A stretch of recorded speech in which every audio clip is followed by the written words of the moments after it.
Audio Jungle.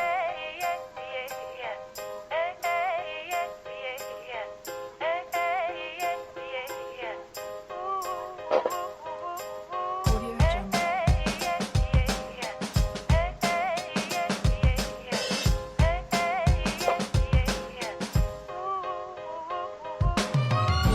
Sun is rising, feel the warmth on my face. There's a lot to do now, but there ain't no race.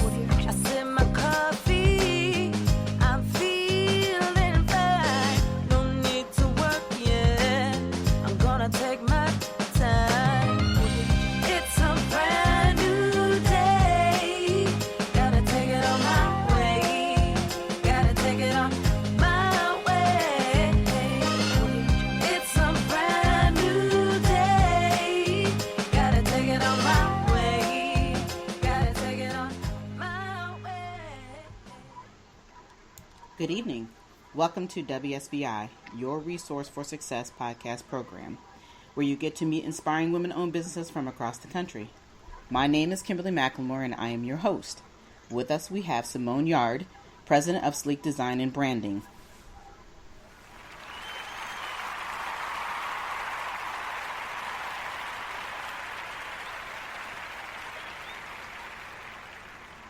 Welcome, Simone. Hey, Kimberly. Thank you so much for inviting me to your show. Well, you're welcome. It's my pleasure, and I've been truly looking forward to this interview.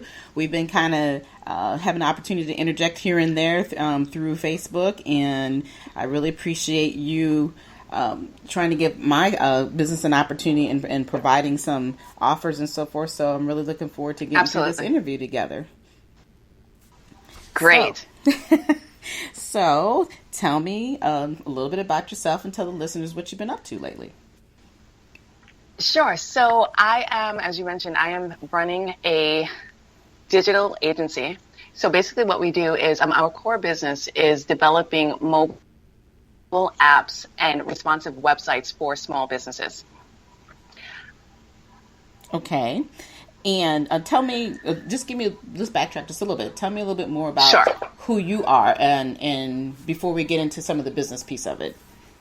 Absolutely. So I am a professionally, I am a former technical recruiter. My former title was a global talent acquisition manager. So over the last 15 years, I have been in charge of hiring for a few different tech companies, as well as a couple of startups. Some startups are companies that you would know of is I worked and contracted, if you will, at Google. I put together a couple of software engineering teams for a couple of other tech companies. I also did a bit of hiring for Facebook as well. Mm-hmm. So over the last 15 years, I've just been literally shipped all over the U.S. Wow. I did a little bit, I did a little bit out of the country. So basically, I would rent myself out to these tech firms and go in and build up technical departments for them. Wow, that is interesting. So by doing that within the last 15 years, is this what inspired you to open up the business that you have now? Absolutely. So during that 15 years, I've always been a serial entrepreneur. So I am the type of person that I have crashed and burned and started all over again. So I've always had that entrepreneurial spirit while working as a full-time recruiter. So I dabbled in tech companies and different ideas here and there. But working at these startups and working at these tech companies, seeing how they function and seeing how they start from A and get to Z really inspired me to go ahead and do my own thing. One of the last companies I worked for, they created a software, and the guys that owned the company were, the company was headquartered in Paris, and the two owned the company were actually about 25-ish. Wow. Okay. So it was like an amazing experience. They started right out of college. Actually didn't complete college and started the company and run the company from nothing to where it's at right now. And right now it's a multi-million-dollar company. And literally they would fly around the office in Power Ranger outfits. So I'm like, you know what? If these dudes can do it, Wait a minute, Literally. Power Ranger outfits. Okay. Power Ranger outfits. Yeah, and we had like it's so funny. It's a funny story. Like everyone was allowed to drink in the office after 3 o'clock. So Okay. me, young, but being the oldest person in the office, probably, so I was more of the enforcer and like, hey, you guys just chill out. But they would run amok, but they were still very, very productive. And they, did what they needed to do to get this company from like literally zero to a multi-million-dollar company and scaled the company within a matter of a couple of years. So I found that very impressive. And I knew that at that point, like, okay, if these guys can do it, then I can definitely do it. Absolutely. So that's something that really inspired me to just go ahead and get out there and build up my company. Okay. Yeah, and I think that's an interesting story of what you just talked about, as far as helping other individuals, live their dreams per se.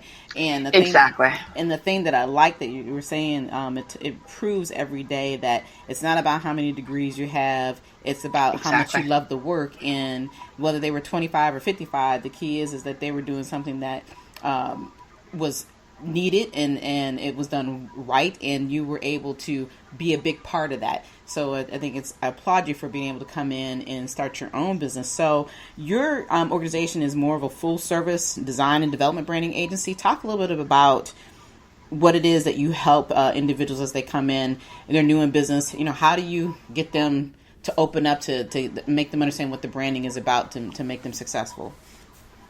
Absolutely. So as I mentioned, my core business is actually the technical piece, which is the development of apps and websites. It's not about just developing this app, or it's not about just having a website. Our approach is more about providing a solution. Okay. Right. We want to help you solve a problem. We want to help you monetize on your idea. So we go a little bit beyond the just creating the website, right? When I first started this agency, just to give you a little background, after I left, the company was actually called Synthesia. So after I left Synthesia, I decided to develop the app that I developed was called Hair Fleeker. Okay. Funny name. Yeah, it is. It is. I seen that. Yeah. Go ahead. Yeah. So I decided to develop this app, and in developing this app, I actually threw about $20,000 out the window. Failing, wow. Literally developing, hiring companies in China, and companies in India that gave me a really, really crappy product. So after that was done and I wasted all of this money, I probably cried for about a week straight. And then I said, you know what? If this is, I'm still passionate about this, and I'm still passionate about running my own company, and I'm still passionate about actually owning an app and having something in the market, and being one of the few brown women that actually have an app on the market. So that's something that that drove me to continue this. So I decided to start all over and find a new development team, or hire a new development team. Since my background was hiring, I decided to hire my own in-house team to get this app in the market. Okay. So I basically threw everything out the window, and I developed my first iteration of the app. And in developing my first iteration of the app, I hired a CTO. And my CTO, I'm sorry, let me pause. I'm from New York City, from Brooklyn. Okay, I thought I could hear that. I can't hear that in yeah, your so voice. That's the accent that you're hearing, right? The Brooklyn accent, right? So my CTO was in North Carolina, in Cary, North Carolina. So I came to visit him, and I got here, and when in the middle of when I was coming to visit him, I was in the process of moving, and I was going to pay about $3,000 for like 2 cardboard boxes.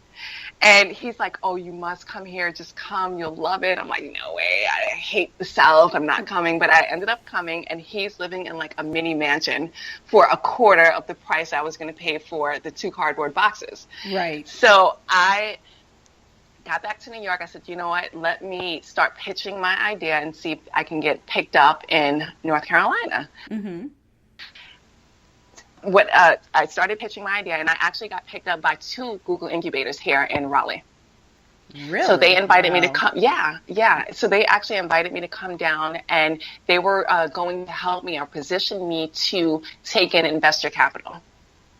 Wow, that is So I excellent. packed up. Hmm. Yeah, it was a great experience. I packed up my 13-year-old. I said, "We're going to Raleigh," and my mom is like, "No, don't do it. You're crazy.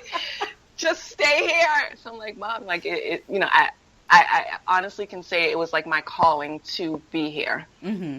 So I literally packed up and I came to Raleigh, and I worked out of the Google incubators. I met a few amazing people, and I met a few strategists. And while working in the Google incubator and working with the strategist, Hmm. one person, this guy that had made $1 million over, um, told me, he was like, "Simone, you have a great idea. You have great energy. You have great ideas, plural.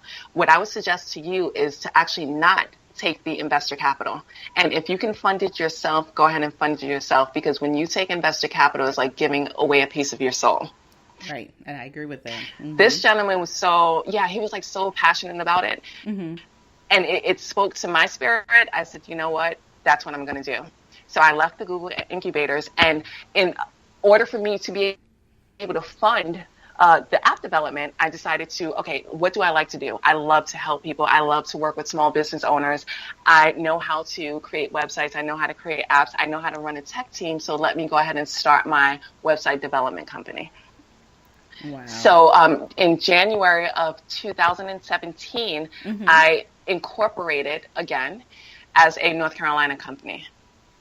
Wow, that is a huge Yeah, story. And I'm going to backtrack because you talked about sure. in your story about how you thought that you failed.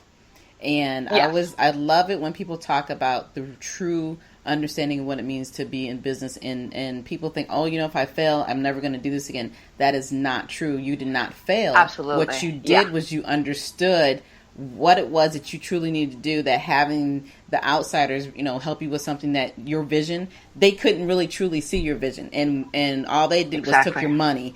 But I think that was a great lesson learned, because that's what helped you push you into doing it the right way. Absolutely. And I love that, because, I hear people all the time, working with women in business and trying to start a business. The first thing I heard, matter of fact, I was talking to a young lady today, and the first thing that came out of her mouth was, well, I've been doing this for 7 years, but I'm just so scared I'm going to fail. Okay, wait a minute. Like, you've been doing this for Yeah, 7 years. What is stopping you from pushing yourself to go forward? There's no such thing as failure. The only failure is when you don't exactly. try. So Exactly. Exactly. I love that part of your story, because you're really getting people to understand that it's not about you falling down, it's about getting up. Exactly. Getting up and keep pushing, right? Getting up and trying again. Mhm. Getting up and looking at the mistakes you made. And it's always about lessons learned, Mhm. and then Absolutely. not making the same mistakes again. Yes. Right. And even if you do, it's still about truly making it to where you want to be, because you're always nothing's gonna be perfect. So I think that is Of course. important, being a business owner, that okay, yeah, you of course you don't want to make the same major mistakes you made the first time, but you're always Mhm. going to continue to learn. At least you're supposed to learn continually down the road, Yeah, you're supposed to, right? but there are Yes. some, who think they have all the answers, and that's not necessarily true. And I love the also part of the story that you talked about is your team. So tell me a little bit more about your team. Sure. So I have an amazing team. I am working with a woman. Her name is Lakeisha Womack, and she is my project manager and my right hand. Hmm. I met Lakeisha probably about 5 or 6 years ago.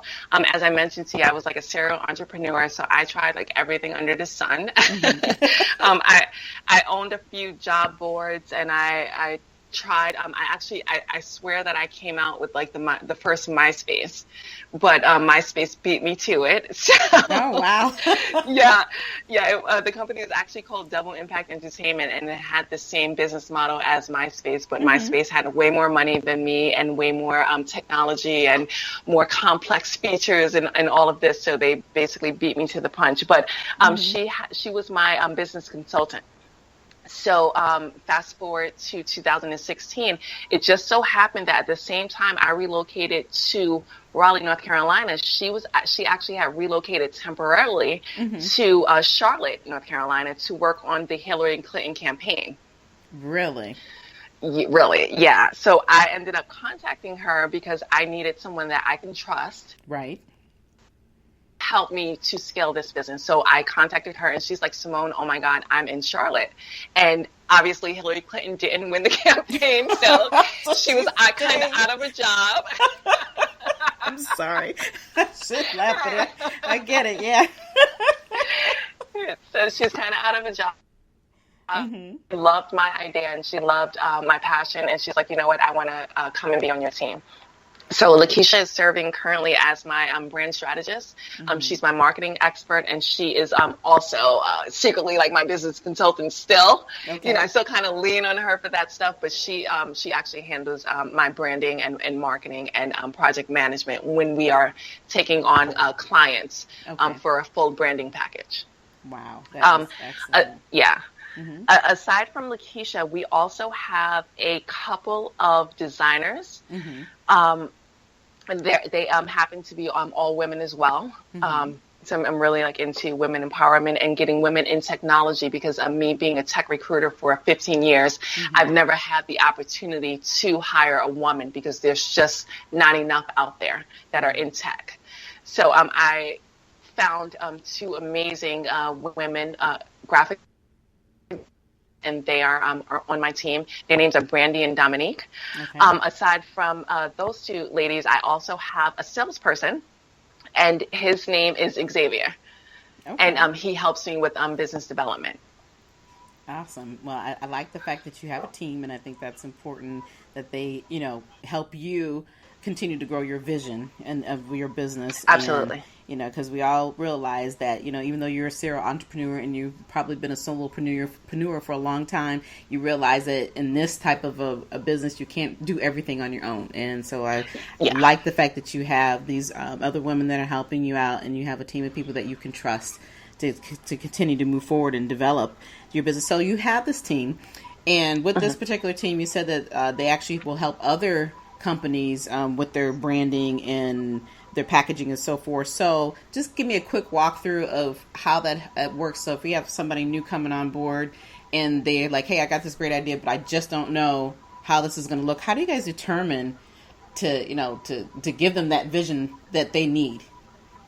Exactly. So one thing, so my title is actually Chief Visionary, and I didn't give that title to myself. Lakeisha actually suggested that title because I think that I have a innate ability to understand someone's vision. I think that through conversation, I can actually understand where you're trying to get to. I can understand what your ideas are. I can understand your passion, and I turn that into a creation. So what we do is the first thing that we do is, of course, it's like the first contact with the client. We have something called a discovery call. So I am the first person, first person that the client would talk to. And during that discovery call, I ask all of the important questions. What are you trying to do? Who are you trying to be? Or who do you want your company to be? What messaging do you want to? How do you want the public to see you, basically?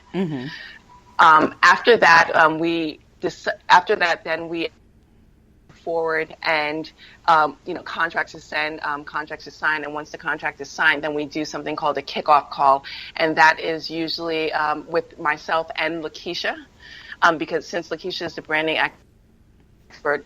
While she is the branding expert, there's two types of branding experts, right? So there's one branding expert that understands visuals and graphics and colors and stuff like that, and can help you with your vision through actual products, logos, websites, and stuff like that. But Lakeisha is that branding expert on the other side of the table. Okay. She understands branding, but she puts like a business type of twist, right? Because she is a business consultant. When she's talking to you, she's visualizing how you can monetize on your business. Okay. She's her expertise is messaging. Oh, How do okay. you want the public? Yeah, how do you want the public to see you? What type of message do you want to send out to the public? Yeah, so that's her expertise. So we always have her on the kickoff calls. Okay. After that, after we basically we what would you call it? We extract all of the information that we could possibly extract from you, and then we move on into development from there. Okay. All right. So obviously it's a step-by-step process and takes several Absolutely. weeks in order to get accomplished. But I think that's good. I think a lot of times people need to understand that everything is a process, and Everything, yes. and within business today, branding is always the most important piece. Like you said, it's like who do you want to be when you grow up? You know, what are you trying Right. to convey in order to get people to come and either take your service that you're providing or whatever product it is that you're providing. Why is it that somebody should come to you? And a lot of that is a big part of it is your branding. And Exactly. I always also believe that being in business, my branding is so important, is who you are as a person and how you handle yourself and the customer service that you provide. That is your branding of your company as well. So I think that what you guys put together is very important for anybody in business. Doesn't matter whether you started yesterday or whether you've been in business 20 years ago. You sometimes need to take a look at analyzation of who you are as a business company, and you may have to rebrand yourself just so that you can continue to stay in the game. So Absolutely. I Yes. like that. I like the way you have everything laid out. So you're located in North Carolina, but do you service outside of the area of North Carolina? Yeah, so it's so funny. I have to say that it's something about me and Atlanta, but and I don't know what it is, but I would say that probably like over 80% of my business is coming out of Atlanta. And every time I get a Really? new client, I'm like, how did you find me? Like, what is it with you guys that are in Atlanta? I don't have any idea how they find me, but I guess because it's the majority of my business is through referrals. Mm-hmm. But yeah, so everyone is in Atlanta. But of course, I do service the whole United States. Okay. And a big part of that is because we can find you online, right? Everything is done online these Absolutely, days. The absolutely, technology. yes. Yes, thank God for technology. Yes, what would we do without it? And that's something I preach all the time, and even for me as a business owner, I had to get out of my old fashioned ways and come out of my comfort zone and utilize the technology. And I'm still, learning it and not struggling with it though as much as I used to be, because I'm thinking, oh my gosh, I don't want to do this. Okay. I don't want everybody to see me here or there.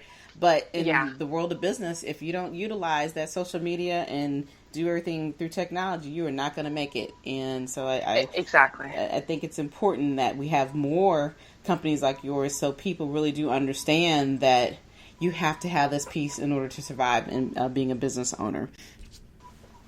So, Absolutely. I think it's the matter of, I say that the internet is like the new TV. yes. Right. Mm-hmm. And if you're not there, your business is not going to meet its goal.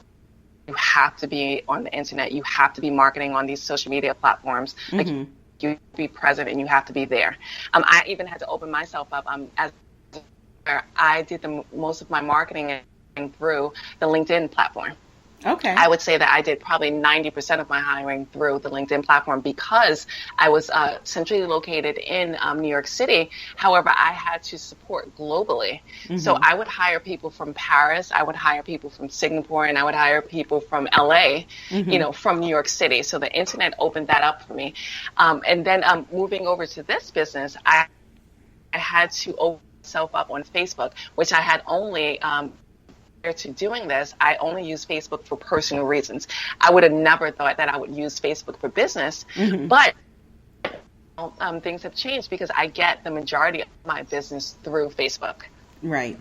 And that's true. I agree with that, because Facebook has really gotten to the point where I think a person who is very new coming into business, if you really don't have the funding that you need to have, the proper amount of money to start the business, this is a great piece, that you can utilize as your landing page. Everything you need to do to start a business, you can actually run it through Facebook as a quick way until you can afford to get the website built and all the other pieces that you think you need to have in order for that business to become successful. So social media, there it is again. You have the Instagram.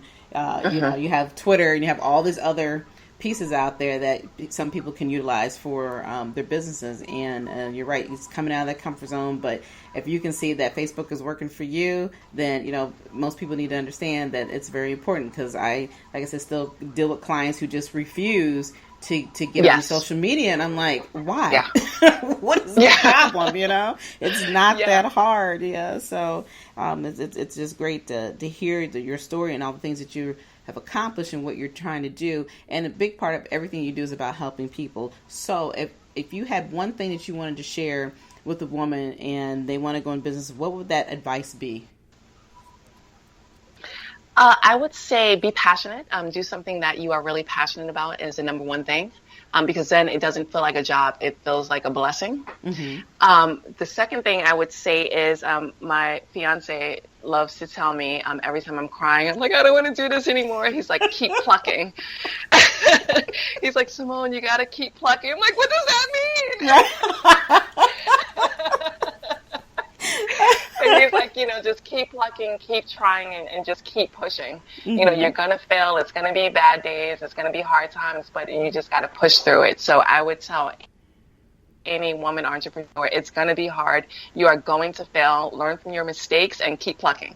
Absolutely. Excellent advice. And you're right. There's many days you want to sit back and I'm like, why am I doing this? You know, so yes. I hear, but like your fiance said, we're going to keep plucking. So that's a good thing to remember. Yes. So tell me how the listeners can get a hold of you. Where can we find you? Sure. So you guys can find me on LinkedIn as Simone Yard. You can find me on Facebook as Simone Yard. You can find my business, and my business name is called sleekdesignandbranding.com. And I can also be reached via phone at 347-719-0346. Okay, do me a favor and repeat your phone number. Sure. You shorted out just a little bit there. Absolutely. So I can be reached at my office line, and that number is 347-719-0346. Excellent. All right. Thank you. And do you have any last words before we close this out?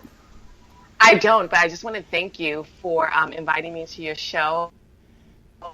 I hope everyone has continued success. You're welcome, and it is my pleasure. I appreciate you taking the time to come on this evening and talk to me. I know you are extremely busy, as we all are, but your story, you know, sharing these stories are very important. And so, again, I do thank you. And for everyone else, you can reach me every Thursday night. I'm here at 7 p.m. You can also find me anytime through the WSBI website at www.wsbiloc.com. You can find me also on Facebook, LinkedIn, and Instagram. But until next time, enjoy the rest of your evening.